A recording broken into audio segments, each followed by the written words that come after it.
কি রে মামা, আজকে দেখি ফুর্তিতে কাম করতেছস, ব্যাপারটা কি? আরে বেটা, আমি আগামী পরশু বাড়ি যাচ্ছি, তার জন্য তো ফুর্তি আমার। বালা হতা, তুই তোর আব্বা আম্মারে জানাস নি তুই যে বাড়ি দিবে? এখন গিয়া আব্বারা খালি জানাইনি, আম্মারে জানাইতাম না, আম্মারে গিয়া সারপ্রাইজ দিমু।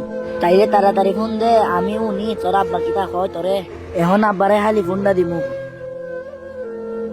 তাড়াতাড়ি ফোন দে রে মামা, তোর বাপে কিতা হয় শুনতাম।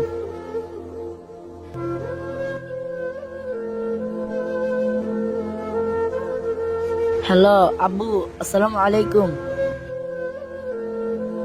ওয়ালাইকুম সালাম। এখন ফোন দিছ কেন? আব্বু, একটা কথা বলতাম। কি কথা? তাড়াতাড়ি বল। হ্যাঁ, আগামী পরশু তো আমি বাড়িতে আসতেছি। কি?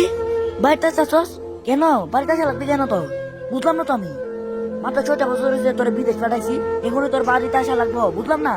এত তাড়াতাড়ি কিসের? বাড়িতে আসা লাগবো কেন? বুঝলাম না আমি, এত বুঝি না। বাড়িতে আসা লাগবে না তোর?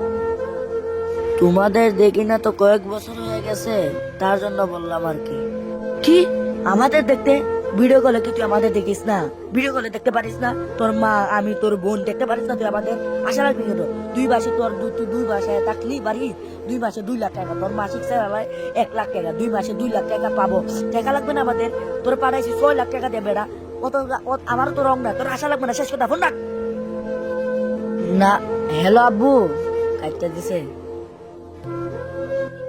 বাদ দে রে বন্ধু, তোর তো শুধু বাপ এরকম করছে, আমার তো বাপ মা দুজনে আমার সাথে এরকম করছে। আমরা প্রবাসী ভাই, আমরা হলো টাকা পালানোর মেশিন, আমাদের সাথে সবাই এরকমই করবে, কারণ আমরা তো টাকা পালানোর মেশিন। কষ্ট পাস না, বাদ দে, কেমন লাভ। অনেক প্রবাসীর সাথে এরকম হয়েছে, যাদের সাথে এরকম হয়েছে তারা প্লিজ কমেন্টে তাদের নামটা বলে যাবে।